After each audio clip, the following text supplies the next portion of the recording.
ಆತ್ಮೀಯ ಸ್ಪರ್ಧಾ ಮಿತ್ರರೇ, ಇಂದು ಮುಂದುವರೆದ ಭಾಗ ಅಂದರೆ ಸಮಾಂತರ ಶ್ರೇಣಿಯ ಭಾಗ 2. ನಿನ್ನೆ ಬಹು ಆಯ್ಕೆಯ ಪ್ರಶ್ನೆಗಳನ್ನು ನೋಡ್ತಾ ಇದ್ದೇವೆ. ಇವತ್ತು ಕೂಡ ಸಮಾಂತರ ಶ್ರೇಣಿಯ ಅಧ್ಯಾಯದ ಮೇಲೆ ಬಹು ಆಯ್ಕೆಯ ಪ್ರಶ್ನೆಗಳನ್ನು ನೋಡೋಣ ಭಾಗ 2ರಲ್ಲಿ. ನಿನ್ನೆ 20 ಪ್ರಶ್ನೆಗಳಾಗಿದ್ದು ಇವತ್ತು 21ನೇ ಪ್ರಶ್ನೆಯಿಂದ ನಾವೇನು ಮಾಡೋಣ ಅಂದ್ರೆ ನೋಡೋಣ. ನೋಡಿರಿ, ಎನ್ನೇ ಪದ AN = TN ಆಗಿರುವ ಸಮಾಂತರ ಶ್ರೇಣಿಯಲ್ಲಿ ಮೊದಲ 3 ಪದಗಳ ಮೊತ್ತ. ನೋಡ್ರಿ, ಒಂದು ಸಮಾಂತರ ಶ್ರೇಣಿಯ ಒಂದು ಪದ ಕೊಟ್ಟಿದ್ದಾನೆ. ಯಾವುದು ಅಂದರೆ ಕೊನೆಯ ಪದ ಅಥವಾ AN ಪದ ಕೊಟ್ಟಿದ್ದಾನೆ. ಏನು ಕೊಟ್ಟಿದ್ದಾನೆ? AN = 2n. ಹಾಗಾದರೆ ಇಲ್ಲಿ n ಅಂದರೆ ಗೊತ್ತಿದೆ, ಏನು? ಸ್ವಾಭಾವಿಕ ಸಂಖ್ಯೆಗಳು ಅಂತ ಗೊತ್ತಿದೆ. ಹಾಗಾದರೆ ಒಂದೊಂದು ಬೆಲೆಯನ್ನು ಹಾಕ್ತಾ ಹೋಗೋಣ, ನೋಡೋಣ. ಹಾಗಾದರೆ A1 = 2 × 1 ಎಷ್ಟು ಬರ್ತು? 2. A2 = 2 × 2. ಯಾಕೆ n ವ್ಯಾಲ್ಯೂ 2 ಹಾಕ್ತಾ ಇದ್ದೇವೆ, 2 4. ಇನ್ನು n ವ್ಯಾಲ್ಯೂ 3 ಹಾಕಿದಾಗ A3 = 2 × 3 = 6. ಹಾಗಾದರೆ ಅವುಗಳ ಮೊತ್ತ ಕೇಳಿದಾನ. 6 + 4 10, 10 + 2 12. ವ್ಯಾಲ್ಯೂ ಎಷ್ಟಾಗ್ತದೆ ನೋಡ್ರಿ? 12 ಎಲ್ಲಿದೆ? ಇಲ್ಲಿದೆ. ಹಾಗಾದರೆ ಇಲ್ಲಿ ಎನ್ನ ಯಾವುದೇ ವ್ಯಾಲ್ಯೂವನ್ನು ಹಾಕ್ತಾ ಹೋಗ್ರಿ ಸ್ವಾಭಾವಿಕ ಸಂಖ್ಯೆ ಒಳಗಡೆ, ಅದು ಸಮಸಂಖ್ಯೆಯಾಗಿ ಹೋಗ್ತದೆ. ಹಾಗಾದ್ರೆ ಅನುಕ್ರಮ ಸಮಸಂಖ್ಯೆಗಳದಾವ. 2n ಎಂಬುದು ಒಂದು ಸಮಸಂಖ್ಯೆ. ಹಾಗಾದರೆ ನಾವು ನೇರವಾಗಿ ಸ್ವಾಭಾವಿಕ ಸಂಖ್ಯೆಗಳ ಮೊತ್ತ ಕಂಡುಹಿಡಿಯುವ ಸೂತ್ರ ಉಪಯೋಗಿಸಿಕೊಂಡು ಈ ಪ್ರಶ್ನೆಯನ್ನು ಕಂಡುಹಿಡಿಯಬಹುದು. ಹಾಗೆ ಮುಂದಿನ ಪ್ರಶ್ನೆಯನ್ನು ನೋಡೋಣ. ಒಂದು ಸಮಾಂತರ ಶ್ರೇಣಿಯಲ್ಲಿ ಎಷ್ಟು 4 ಪದಗಳ ಮೊತ್ತ 38, 3 ಪದಗಳ ಮೊತ್ತ 24. ಹಾಗಾದರೆ ಇಲ್ಲಿ ಅನುಕ್ರಮವಾದಂತಹ ಮೊತ್ತ ಕೊಟ್ಟಿದ್ದಾನೆ. ಏನು? 3 ಪದಗಳ ಮೊತ್ತ, ಅದೇ ಸಮಾಂತರ ಶ್ರೇಣಿಯ 4 ಪದಗಳ ಮೊತ್ತ ಅನುಕ್ರಮವಾಗಿ. ಹಾಗಾದರೆ ಆ ಮೊತ್ತದಲ್ಲಿ ನಾವು 4 ಪದದ ಮೊತ್ತದಲ್ಲಿ 3 ಪದಗಳ ಮೊತ್ತವನ್ನು ಕಳೆದೇವಿ ಅಂದರೆ ನಮಗೇನು ಸಿಗ್ತದಂದ್ರೆ 4ನೇ ಪದ ಸಿಗುತ್ತೆ. ಎಷ್ಟನೇ ಪದ ಸಿಗುತ್ತೆ? 4ನೇ ಪದ. A4 = S4 - S3. A4 = S4 - S3. ಹಾಗಾದರೆ S4 ಅಂದರೆ 38 ಇದೆ, S3 24 ಇದೆ. ಹಾಗಾದರೆ ಕಳೆದಾಗ ಎಷ್ಟು ಬರುತ್ತೆ? 14 ಬರುತ್ತೆ. ಅವ ಕೇಳಿರುವಂಥದ್ದೇನು? ಶ್ರೇಣಿಯ 4ನೇ ಪದ ಕೇಳಿದ್ದಾನೆ. ಹಾಗಾದರೆ 4ನೇ ಪದ ಸಿಕ್ಕಿದೆ. ಎಷ್ಟು? A4 = 14. ಹಾಗಾದರೆ ಸರಿಯಾದ ಉತ್ತರ ಎಷ್ಟು ಅಂದರೆ 14 ಆಗಿದೆ. ಆತ್ಮೀಯ ವಿದ್ಯಾರ್ಥಿಗಳ ಮುಂದಿನ ಪ್ರಶ್ನೆ ನೋಡೋಣ. ಸಮಾಂತರ ಶ್ರೇಣಿಯ 6, 9, 12ರಲ್ಲಿ ಮುಂದಿನ 4 ಪದಗಳು ಅಂದರೆ ಈ ಸಮಾಂತರ ಶ್ರೇಣಿಯಲ್ಲಿ ಐತಿ. ಇದರ ಮುಂದಿನ 4 ಪದಗಳನ್ನು ಕಂಡುಹಿಡಬೇಕಾಗಿತ್ತು ಅಂದರೆ ನಾವು ಮೊದಲು ಏನು ಮಾಡಬೇಕು ಅಂದರೆ ಸಾಮಾನ್ಯ ವ್ಯತ್ಯಾಸವನ್ನು ಕಂಡುಹಿಡಬೇಕು. ಸಾಮಾನ್ಯ ವ್ಯತ್ಯಾಸ ಗೊತ್ತಿದೆ. D = A2 - A1. 9 - A2 9 - 6. 9ರಲ್ಲಿ 6 ಹೋದರೆ 3. ಹಾಗಾದರೆ ಈ ಪ್ರತಿ ಪದಕ್ಕೆ ಒಂದು ನಿರ್ದಿಷ್ಟ ಸಂಖ್ಯೆಯನ್ನು ಕೂಡಿಸ್ತಾ ಹೋಗ್ತಾ ಹೋದೇವಿ ಅಂದರೆ ಅದು ಸಮಾಂತರ ಶ್ರೇಣಿ ಪದ ಆಗ್ತದೆ. ಹಾಗಾದರೆ ಸಾಮಾನ್ಯ ವ್ಯತ್ಯಾಸ 3 ಇದೆ ಅಂದರೆ ಇದೇ ಒಂದು ನಿರ್ದಿಷ್ಟ ಪದವಾಗಿದೆ. 12ಕ್ಕೆ 3 ಕೂಡಿಸಿದ್ರೆ 15. ಇಲ್ಲಿ 3 ಪದದಲ್ಲಿದ್ದಾವ. 15ಕ್ಕೆ 3 ಕೂಡಿಸಿದ್ರೆ 18. ಹಾಗಾದರೆ ಇದು ಅಲ್ಲ, ಇದು ಅಲ್ಲ. 18, ಇದು ಕೂಡ 18 ಇದೆ. ನೆಕ್ಸ್ಟ್ 18ಕ್ಕೆ 3 ಕೂಡಿಸಿದ್ರೆ 21 ಆಗುತ್ತೆ. ಇಲ್ಲಿ 24 ಇದೆ ಅಂದರೆ ಇದು ಅಲ್ಲ. ಸರಿಯಾದ ಉತ್ತರ ಆಪ್ಷನ್ ಸಿ ಆಗಿದೆ. ಸರಿಯಾದ ಉತ್ತರ ಯಾವುದ್ರಿ? ಆಪ್ಷನ್ ಸಿ ಆಗಿದೆ. ಅದೇ ರೀತಿಯಾಗಿ ನೆಕ್ಸ್ಟ್ ಪದವನ್ನು ನೋಡಿದಾಗ ಒಂದು ಸಮಾಂತರ ಶ್ರೇಣಿಯ ಮೊದಲ 3 ಪದಗಳ ಮೊತ್ತ 9. ಮೊದಲ 3 ಪದಗಳ ಮೊತ್ತ 9 ಮತ್ತು ನಂತರದ 3 ಪದಗಳ ಮೊತ್ತ 27 ಆದರೆ ಶ್ರೇಣಿಯ ಮೊದಲ 6 ಪದಗಳ ಮೊತ್ತ. ನೋಡಲಿ, ಒಂದು ಸಮಾಂತರ ಶ್ರೇಣಿಯ ಮೊದಲ 3 ಪದಗಳ ಮೊತ್ತ ಮತ್ತು ಈ 3 ಪದ ಆದಮೇಲೆ ಬರುವುದಿಲ್ಲ ನಂತರದ 3 ಪದಗಳ ಮೊತ್ತ 27 ಆದರೆ ಶ್ರೇಣಿಯ ಮೊದಲ 6 ಪದಗಳ ಮೊತ್ತ. ಮೊದಲ 3 ಪದಗಳ ಮೊತ್ತ 3 ಪದಗಳ ಮೊತ್ತ ಎಷ್ಟಿದೆ ರೀ? 9 ಇದೆ. ನಂತರದ ಅಂದರೆ ಇದೇ 3 ಪದ ಆಗಿರಬೇಕು. ಇಲ್ಲಿ 3 ಪದ ಆಗಿಂದ 4ನೇ ಪದನೇ, 5ನೇ ಪದನೇ, 6ನೇ ಪದ, ಇವು ಕೂಡ 3 ಪದಗಳದಾವ. 3 ಪದಗಳ ಮೊತ್ತ ಟೋಟಲ್ ಎಷ್ಟು? 3 ಪದಗಳ ಮೊತ್ತ ಎಷ್ಟಿದೆ? 27 ಇದೆ. ಹಾಗಾದರೆ ಅನುಕ್ರಮವಾಗಿರುವ 6 ಪದ ಅದು ಅಂದಂಗಾಯಿತು. ಅವ ಹೇಳಿದ್ದು ಏನು, ಮೊದಲ 6 ಪದ. ಸೊ ಅನುಕ್ರಮ 6 ಪದಗಳು ಸಿಕ್ಕು. 27 + 9 ಎಷ್ಟು, 36. ಹಾಗಾದರೆ ಸರಿಯಾದ ಉತ್ತರ ಯಾವುದು ಅಂದರೆ 36 ಆಗುತ್ತೆ. ನೆಕ್ಸ್ಟ್, ಮೊದಲ ಪದ ಎ ಮತ್ತು ಸಾಮಾನ್ಯ ವ್ಯತ್ಯಾಸ ಡಿ ಆಗಿರುವ ಸಮಾಂತರ ಶ್ರೇಣಿಯ ಮೊದಲ n ಪದಗಳ ಮೊತ್ತ. ನಮಗೆ ಗೊತ್ತಿದೆ, 2 ಸೂತ್ರ ಗೊತ್ತಿದೆ. ಏನು, Sn = n/2 2a + n-1 × d. 2 ಗೊತ್ತಿವೆ. ಅದಾದಮೇಲೆ ಇನ್ನೊಂದು ಗೊತ್ತಿದೆ. ಏನು, Sn = n/2 × a + an. an ಬದಲಿ ಏನು ಅನ್ಬೋದು, ಎಲ್ ಅನ್ಬೋದು. ಇವು 2 ಸೂತ್ರ ಗೊತ್ತಿದೆ. ಹಾಗಾದರೆ ಇವು 2 ಸೂತ್ರದಲ್ಲಿ ಯಾವ ಸೂತ್ರವನ್ನು ಹಾಕಿದಾನ ನೋಡ್ರಿ. Sn = n/2 ಇಲ್ಲ ಅಂದರೆ ಇದು ಕ್ಯಾನ್ಸಲ್ ಆಯಿತು. ಇನ್ನು ಯಾವಾಗಲೂ n- ಇರಬೇಕು. ಇಲ್ಲಿ n+ ಇದೆ, ಇದು ಕ್ಯಾನ್ಸಲ್ ಆಯಿತು. ನೆಕ್ಸ್ಟ್ 2 ಪದ ಅಂದ್ರೆ ಏನು, Sn n/2 × 2a ಇರಬೇಕು. ಇಲ್ಲಿ ಬರೀ ಎ ಇದೆ, ಇದು ಕ್ಯಾನ್ಸಲ್. ಹಾಗಾದರೆ ಸರಿಯಾದ ಉತ್ತರ ಯಾವುದು ಅಂದರೆ ಆಪ್ಷನ್ ಡಿ ಇದೆ. ಯಾಕೆ ಸರ್ ಮೊದಲಿಗೆನ ಆಗ್ಲಾರ ಪದ ತೆಗೆದೇವ್ರಿ ಅಂದರೆ 2 ಪದಗಳು ಹಾಕಿರ್ತಾವ, 2 ಆನ್ಸರ್ ಕರೆಕ್ಟ್ ಅನಿಸ್ತಿರ್ತಾವ. ಸೊ ತಪ್ಪಾದ ಆನ್ಸರನ್ನು ಹೊರಗೆ ತೆಗೆದುಬಿಟ್ರೆ ಉಳಿದ 2 ಆನ್ಸರ್ ಒಳಗಡೆ ಸರಿಯಾದ ಆನ್ಸರ್ ನಮ್ಗೆ ಯಾವುದು ಅಂತ ಗೊತ್ತಾಗುತ್ತೆ. ಅದಾದಮೇಲೆ ಮುಂದಿನದು ನೋಡೋಣ. ಮೊದಲನೇ ಪದ 3 ಮತ್ತು ಸಾಮಾನ್ಯ ವ್ಯತ್ಯಾಸ 4 ಆಗಿರುವ ಸಮಾಂತರ ಶ್ರೇಣಿ. ಅಂದರೆ ಮೊದಲನೇ ಪದ 3 ಇದೆ, ಸಾಮಾನ್ಯ ವ್ಯತ್ಯಾಸ 4 ಇದೆ. ಸೊ ಮುಂದಿನ ಪದವನ್ನು ಕೂಡಿಸ್ತಾ ಹೋಗಬೇಕು. ಮೊದಲ ಪದ 3 ಇದು ಅಲ್ಲ, ತೆಗೆದುಬಿಡೋಣ. 3ಕ್ಕೆ 4 ಸೇರಿದಾಗ 7 ಆಗಬೇಕು. ನೆಕ್ಸ್ಟ್ ಪದ 7 ಇಲ್ಲಿ ಇದು ಅಲ್ಲ, ಇಲ್ಲಿ ಕೂಡ ಇಲ್ಲ. ಹಾಗಾದರೆ ಸರಿಯಾದ ಉತ್ತರ ಯಾವುದು ಅಂದರೆ ಬಿ. ಸರಿಯಾದ ಉತ್ತರ ಯಾವುದ್ರಿ, ಬಿ. ಅಂದರೆ ಒಂದು ಮೊದಲನೇ ಪದಕ್ಕೆ ಅದರ ಹಿಂದಿನ ಪದಕ್ಕೆ ಒಂದು ಸಾಮಾನ್ಯವಾದಂಥ ಪದ ಅಥವಾ ನಿರ್ದಿಷ್ಟ ಪದವನ್ನು ಗೂಡಿಸ್ತಾ ಹೋದಂತೆ ಮುಂದಿನ ಪದ ಸಿಗುತ್ತೆ. ಹಾಗಾದರೆ 3ಕ್ಕೆ 4 ಕೂಡಿಸಿದ್ರೆ 7 ಆಗಬೇಕು. ಸೊ ಇಲ್ಲಿ 7 ಯಾವುದೂ ಇಲ್ಲ. ಸರಿಯಾದ ಉತ್ತರ ಯಾವುದು, 3. ನೆಕ್ಸ್ಟ್, ಮೊದಲ n ಧನ ಪೂರ್ಣಾಂಕಗಳ ಮೊತ್ತ. ಇಲ್ಲಿ ಧನ ಪೂರ್ಣಾಂಕಗಳು ಅಂದ್ರೆ ಯಾವ್ಯಾವ ಸಿಗ್ತಾವ ನೋಡೋಣ. ನಮ್ಗೆ ಗೊತ್ತಿದೆ ಸೂತ್ರವನ್ನು. ನಾವು ಈಗಾಗಲೇ ಸ್ವಾಭಾವಿಕ ಸಂಖ್ಯೆಗಳ ಮೊತ್ತ ಕಂಡುಹಿಡಿಯುವಂಥ ಸೂತ್ರ ಗೊತ್ತಿದೆ. ಯಾವುದ್ರಿ, ಸ್ವಾಭಾವಿಕ ಸಂಖ್ಯೆಗಳ ಮೊತ್ತ ಕಂಡುಹಿಡಿಯುವಂಥ ಸೂತ್ರವನ್ನು ನಾವು ಈಗಾಗಲೇ ನೋಡಿದ್ದೇವೆ. ಏನು, n × n+1 / 2 ಸ್ವಾಭಾವಿಕ ಸಂಖ್ಯೆಗಳ ಮೊತ್ತ ಕಂಡುಹಿಡಿಯುವ ಸೂತ್ರ. ಹಾಗಾದರೆ ಇಲ್ಲಿ ಪೂರ್ಣಾಂಕಗಳು ಅಂದಿದ್ದಾನ, ಅದೇ ನಿಯಮ ಬರುತ್ತೆ. ಹಾಗಾದರೆ ಅಲ್ಲಿ ಯಾವುದು ಬರುತ್ತೆ ನೋಡ್ರಿ, Sn = n+1 / 2. ಇದು ಪೂರ್ಣಾಂಕ. ಏನು, ಪೂರ್ಣಾಂಕಗಳ ಮೊತ್ತ ಕಂಡುಹಿಡಿಯುವಂಥ ಸೂತ್ರ ಬರುತ್ತೆ. ಅದೇ ರೀತಿಯಾಗಿ ಮುಂದಿನ ಪ್ರಶ್ನೆ ನೋಡೋಣ. 2 × √3 5 × √3 8 × √3 -- ಸಮಾಂತರ ಶ್ರೇಣಿಯಲ್ಲಿನ ಸಾಮಾನ್ಯ ವ್ಯತ್ಯಾಸ.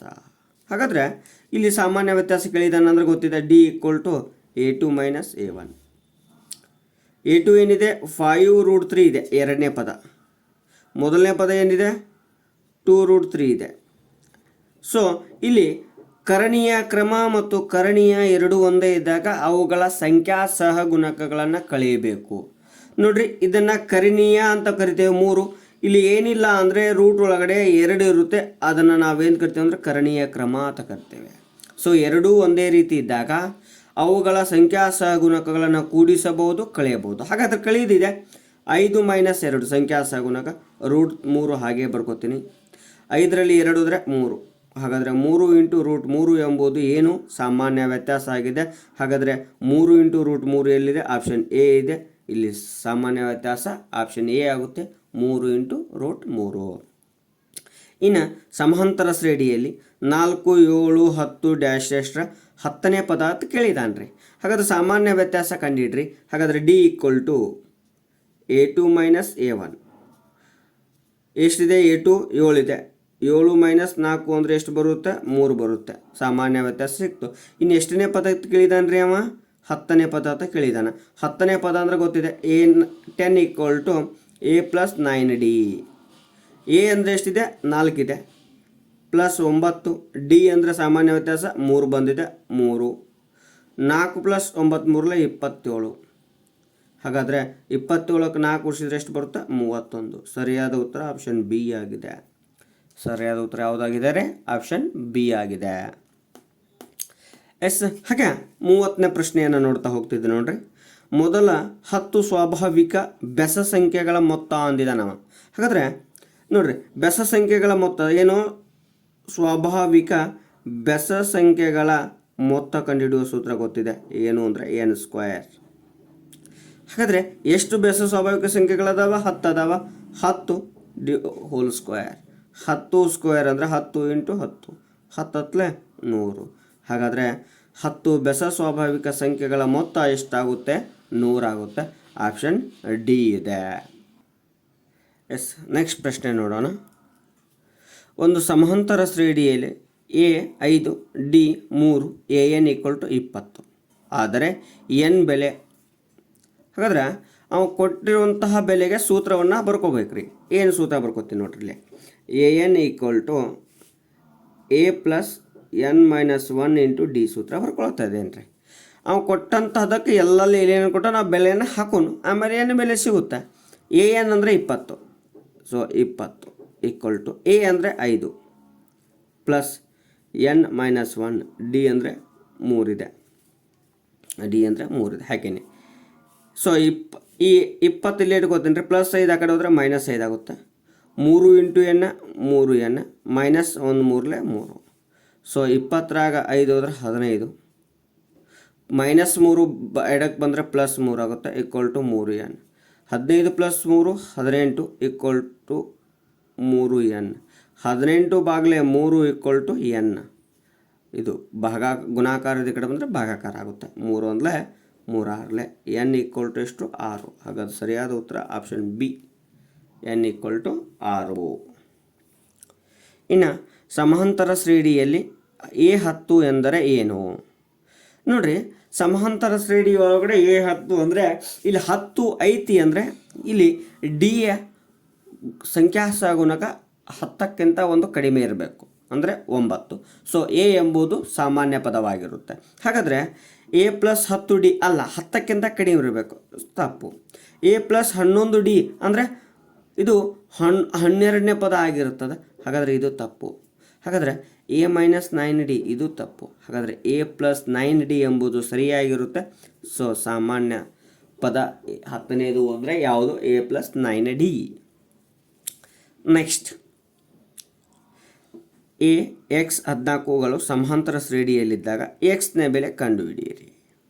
ಹಾಗಾದರೆ ಮೊದಲನೇ ಪದ a1 = ಅದನ್ನು a ಅಂತ ಕರಿತೀವಿ, 2 ಇದೆ. a3 = a + 2d ಅಂತ ಕರಿತೇವೆ, ಅದು ಎಷ್ಟಿದೆ?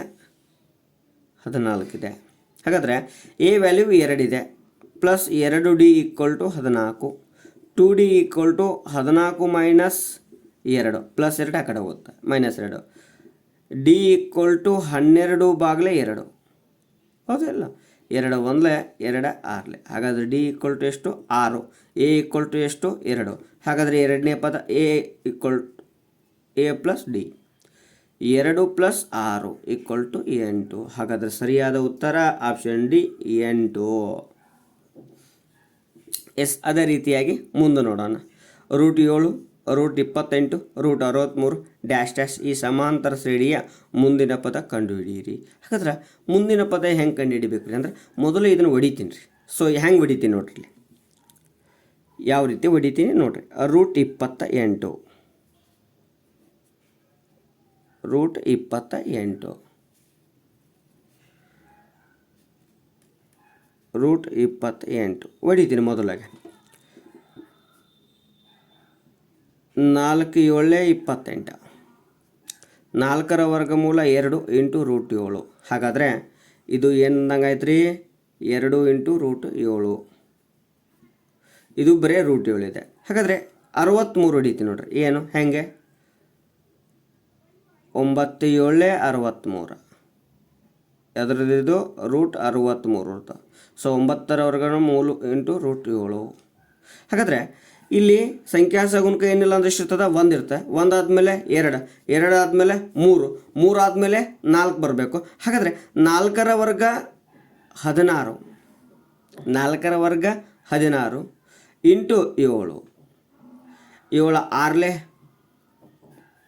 7 ಆರ್ಲೆ 42 4 ಉಳಿತ 7 ಒಂದಲೇ 7 4 11. ಹಾಗಾದ್ರೆ ಸರಿಯಾದ ಉತ್ತರ ರೂಟ್ 112 ಎಲ್ಲಿದೆ? ಆಪ್ಷನ್ ಎ ಇದೆ. ಆಪ್ಷನ್ ಎ ಇದೆ. ನೆಕ್ಸ್ಟ್, ಸಮಾಂತರ ಶ್ರೇಣಿಯ ಮೊದಲ ಎನ್ ಸಮಸ್ವಾಭಾವಿಕ ಸಂಖ್ಯೆಗಳ ಮೊತ್ತ. ನೋಡ್ರಿ, ಮೊದಲ ಎನ್ ಸ್ವಾಭಾವಿಕ ಸಂಖ್ಯೆಗಳ ಮೊತ್ತ ಅಂದಿದಾನ ಅಂದ್ರೆ ಎನ್ ಸ್ಕ್ವೇರ್, ಇದು ಬೆಸ ಸ್ವಾಭಾವಿಕ ಸಂಖ್ಯೆಗಳ ಮೊತ್ತ. n/2 ಗೊತ್ತಿಲ್ಲ, ಪದಗಳ ಭಾಗ ಅಂದ್ರೆ ಭಾಗ ಮಾಡುವುದು. ಇನ್ನು n(n-1) ಇದು ಯಾವುದ್ರದ್ದು ಗೊತ್ತಿಲ್ಲ. ಅದೇ n(n+1) ಎಂಬುದು ಸ್ವಾಭಾವಿಕ ಬೆಸ ಸಮಸಂಖ್ಯೆಗಳನ್ನು ಕಂಡುಹಿಡಿಯುವ ಮೊತ್ತ. ಇನ್ನು ಸಮಾಂತರ ಶ್ರೇಣಿಯ ಮೊದಲ 10 ಸಮಸ್ವಾಭಾವಿಕ ಸಂಖ್ಯೆಗಳ ಮೊತ್ತ ಅಂದ್ರೆ 10 ಸ್ವಾಭಾವಿಕ ಸಂಖ್ಯೆಗಳದಾವ, ಅವುಗಳ ಮೊತ್ತ ಕೇಳಿದಾನ ಅಂದ್ರೆ ಸೂತ್ರ ಇಲ್ಲೇ ಇದೆ. ಮೇಲಿನ ಪ್ರಶ್ನೆ ಒಳಗಡೆ ನೋಡೇವೆ. n(n+1) ಎಷ್ಟು? 10.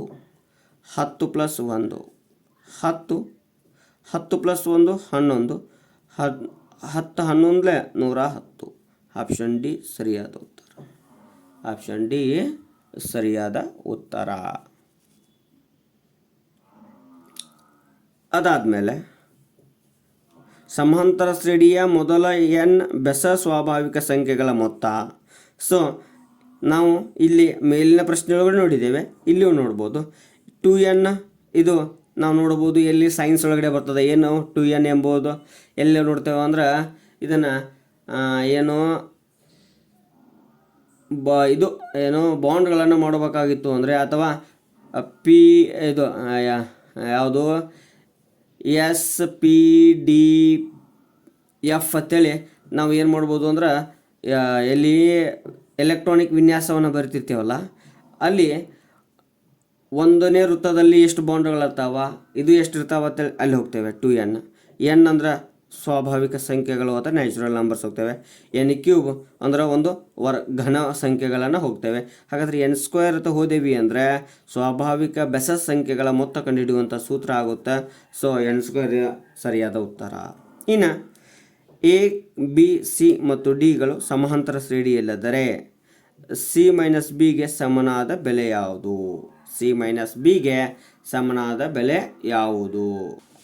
ಹಾಗಾದರೆ ನಾವು ಯಾವ್ಯಾವ ಬೆಲೆ ಅದಾವ ನೋಡೋಣ. C-B ಅಂದರೆ ನೋಡ್ರಿ, A3 A2 ಕೊಟ್ಟಿದ್ದಾನ. C A3 - B, ಹೌದಾ? ಇದಕ್ಕೆ ಸಮನಾದ ಬೆಲೆ A4 - A3. A4 ಎಷ್ಟು ಏನಿದೆ? D -A3 ಏನಿದೆ? C. D - C. ಹಾಗಾದ್ರೆ ಸರ್ ಇದು ಅಷ್ಟೇ ಬರೆಯಕ್ಕೆ ಬರ್ತದನ್ರಿ. ಇನ್ನೊಂದು ಬರಿಬೋದು ರೀ. ಏನು ಈ ಕಡೆ ಹಿಂದ್ಗಡೆ ಬರ್ತೀನಿ ನೋಡ್ರಿ. ಏನು A2 - A1 ಬರಿಬೋದು. ಇದು ಯಾಕೆ ಇದಕ್ಕೆ ಸಮ ಆಗಿರ್ತದೆ. A2 B - A. ಹಾಗಾದ್ರೆ ನೋಡೋಣ, B - A ಎಲ್ಲಾದರೂ ಐತೆ ನೋಡ್ರಿ? ಇಲ್ಲ. ಹಾಗಾದ್ರೆ D - C ಐತೆ ನೋಡ್ರಿ? D - C ಐತೆ ನೋಡ್ರಿ. D - C ಆಪ್ಷನ್ ಸಿ ಸರಿಯಾದ ಉತ್ತರ. D - C ಸರಿಯಾದ ಉತ್ತರವಾಗಿದೆ. ಆತ್ಮೀಯ ಸ್ಪರ್ಧಾ ಮಿತ್ರರೇ ಮತ್ತು SSLCಯ ವಿದ್ಯಾರ್ಥಿನಿಯರ, ಇದು NTSC ಮತ್ತು ನಿಮ್ಮ ಆ್ಯನ್ಯುವಲ್ ಪರೀಕ್ಷೆ ಆಗಿರ್ಬೋದು. ಅದೇ ರೀತಿಯಾಗಿ ಸ್ಪರ್ಧಾ ಮಿತ್ರರಲ್ಲಿ ಯಾವುದು ಅಂದರೆ, ನೀವು ಪದವೀಧರ ಶಿಕ್ಷಕರ ನೇಮಕಾತಿಯಲ್ಲಿ ಮತ್ತು TET ಒಳಗಡೆ ನಾವು ಉತ್ತೀರ್ಣರಾಗಬೇಕಾಗಿತ್ತು ಅಂದರೆ ಈ ಅಧ್ಯಾಯದಲ್ಲಿ ಏನಪ್ಪ ಅಂದರೆ ಕನಿಷ್ಠ 2 ಅಂಕಗಳಾದ್ರೂ ಏನು ಮಾಡ್ತಾನಪ್ಪ ಅಂದ್ರೆ ಪ್ರಶ್ನೆ ಪತ್ರಿಕೆ ಒಳಗಡೆ ಕೇಳ್ತಿರ್ತಾನೆ. ಹಾಗೆ ನಾವು ಈ ಅಧ್ಯಾಯದಲ್ಲಿ 38 ಬಹು ಆಯ್ಕೆಯ ಪ್ರಶ್ನೆಗಳನ್ನು ನೋಡಿದ್ದೇವೆ ಮತ್ತು ಅವುಗಳ ಮೂಲ ಏನೈತಿ ಅಂದರೆ ಅದರ ಮುಖ್ಯಾಂಶಗಳನ್ನು ಕೂಡ ನಾವೇನು ಮಾಡಿದ್ದೇವೆ ಅಂದರೆ ನೋಡಿದ್ದೇವೆ. ಸೊ ಈ ಅಧ್ಯಾಯ ನಿಮಗೆ ಸಂಪೂರ್ಣವಾಗಿ ಅರ್ಥ ಆಗಿತ್ತು ಅಂದರೆ ಸಬ್ಸ್ಕ್ರೈಬ್ ಆಗಿ, ಅದರ ಜೊತೆಗೆ ಕಮೆಂಟ್ ಮಾಡಿ ಮತ್ತು ಲೈಕನ್ನು ಕೊಡಿ ಮತ್ತು ನಿಮ್ಮ ಫ್ರೆಂಡ್ಸ್ಗೆ ಶೇರನ್ನು ಮಾಡಿ ಅಂತ ಹೇಳ್ತಾ ಸಮಾಂತರ ಶ್ರೇಣಿಯ ಅಧ್ಯಾಯವನ್ನು ಮುಗಿಸ್ತಾ ಇದ್ದಾನೆ. ಮುಂದಿನ ಅಧ್ಯಾಯವನ್ನು ಮುಂದಿನ ವಿಡಿಯೋಲಿ ನೋಡೋಣ ಅಂತ ಹೇಳ್ತಾ ನಿಮ್ಮೆಲ್ಲರಿಗೂ ಮತ್ತೊಮ್ಮೆ ಧನ್ಯವಾದಗಳು.